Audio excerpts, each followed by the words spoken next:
it's Roops, and I'm filming a Get Ready With Me because I'm going to be heading out very shortly, so I thought, why not film the look I'm doing? It's quite basic, but it's quite nice. I really like it. I think it goes with anything because I had no idea what I was going to wear, and then I ended up choosing a vest top with leggings, so nothing too fancy. I'm going to put a little kimono type thing over the top, and then I'm going to be good to go. And as always, don't forget to thumbs up this video and subscribe if you're not already subscribed. But if you'd like to see how I got this look, then keep watching.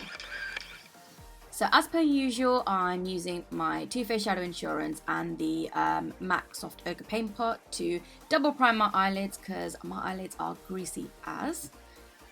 So that's what I'm just doing there, and I'm just using a brush to pat in the Soft Ochre Paint Pot, and I'm also using a mattifying powder straight on top of it to get rid of all the tackiness and to speed up the process because I want to get this done really quickly.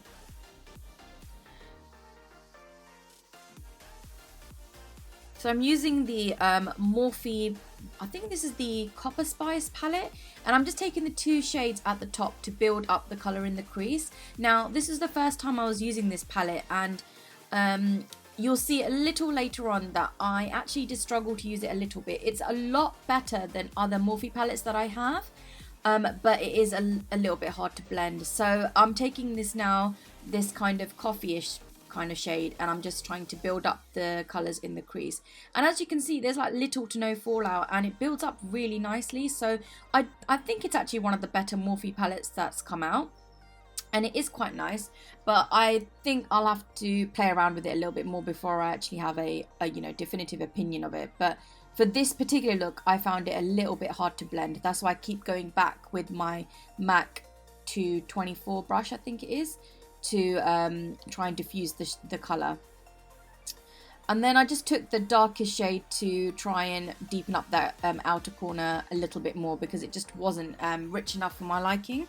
I'll be leaving all the brushes that I use and stuff in the description bar below for reference, guys. And because I kind of gave up on the Morphe palette because it was driving me insane, I used my trusty Anastasia Beverly Hills palette, the Modern Renaissance, and picked up the shades, I think it's Cypress Umber and Real Gar, to give the outer corners the depth it really needed. And I'm just swiping the brush back and forth on just the outer corner, and whatever's left on the brush goes in the inner corner. Then I'm taking the MAC Pigment in Tan to use that to create the maximum shine for my eyelids. This is one of my favorite shades because it's quite basic, but it's really nice. So basic doesn't have to mean bad, guys. It's really nice. I love it. And I just wet my brush a little bit as well with some Fix Plus to get that intensity because it just wasn't doing it for me. Now I'm just wiping off the very little fallout I did have with a random makeup wipe. Now I'm using the Tarte Smoothing Something Clean Slate Primer on all my porous areas, and the Cover FX mattifying drops everywhere where I get a little bit oily, and I use the Becca Backlight filter for a little bit of glow. So yes, I use 3 primers. I'm completely extra. You don't need to do that. Now I'm just mixing the Armani Power Fabric foundation in the shade 5 with the MAC Studio Fix Fluid in NW15. I really love this combo. It gives such a flawless finish, and it really keeps my face quite matte, so I really like that. And because I'm going out, I had no choice but to use my Tarte Shape Tape. I will never use anything else when I'm going out because this really does stay on really well. And I'm just putting on the shade medium, I think it's light medium, yeah, light medium, on my under eyes and down the middle of my face, but I'm adding the shade light just under those stripes I put on my face, just to lighten up the shade a little bit for a bit of highlighting. And as you probably watched in my other tutorials, I don't go for a really light under eye, but I thought today the occasion called for it. And I'm just pouncing that in with a very damp beauty blender because the Tarte Shape Tape can get a little drying if you're not careful, so this always kind of makes it just that little bit better. I think a beauty blender is probably the best way to press it into your face. Is that the right term? Yeah, press it into your face. Oh, look at those beautiful faces. So nice. So I'm just pressing that on under my eyes, and I'm actually not setting it with powder. I'm actually just setting the rest of my face with powder. I'm just using the MAC I think it's the Light Plus Studio Fix powder, just to set the rest of my face very, very lightly. But I'm not setting the under eyes because this concealer really doesn't need it. It doesn't crease, and I don't really like dry under eyes. And I'm just applying the Sephora, I think they're called the luminising drops in golden, I think it is, using the same beauty blender, and I'm just putting it on the high points of my cheeks. And if you notice, I didn't actually put too much powder there, because I feel like when you put too much powder on the high points of your cheeks, any highlighter that you use tend to get quite dulled out. And I'm just pressing that into my forehead, and probably a little bit on my nose as well. And I'm just trying to see if I've put enough on. And yes, there's the big reveal. I did my eyebrows and my lashes and stuff all off camera because I didn't want to bore you guys with it.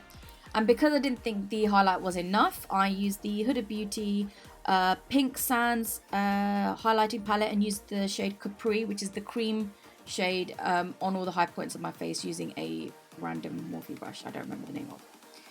Then I'm using the Wet n Wild Contour MegaGlo contour palette in the shade, oh, I can't remember actually, I think it's like Toffee, caramel toffee, and I'm just using that in my contoured areas, just in the hollows of my cheeks. I'm not really contouring too much, I'm just trying to look a little bit more bronzed.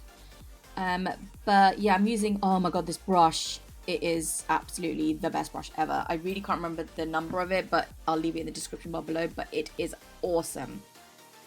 Then I'm using the, I think this is the, oh yeah, this is the Essence Satin Blush in Satin Coral, using a random Forever 21 Panda brush, and it is awesome. I love this blush. It's so subtle, but there is definitely colour there. Like, you can't really go on like too far with it. Then I'm taking the shade Santorini and Azores from the same Huda Beauty palette, using a NYX highlighting brush, because I want to just set all that cream down, because I was going to be out for a little while. And I'm just dusting that over the same areas I set the cream. And as you can see, that glow is real. It is pretty 3D. Quite like it. Then I'm taking the Makeup Forever lip liner in, I think it's the shade 6. Again, I'll leave it all in the description bar below because I think I may have got that wrong. But it's just a dusty nudie pink shade that I love. And I'm taking the Kat Von D Lolita liquid lipstick to top it all off because it is my absolute favourite.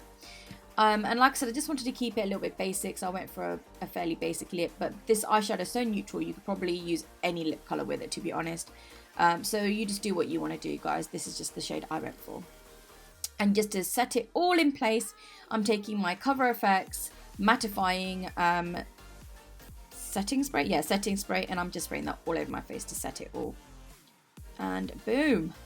Look is complete. Thank you for watching, guys. Don't forget to like and subscribe. And let me know if you have any other ideas for tutorials. Bye.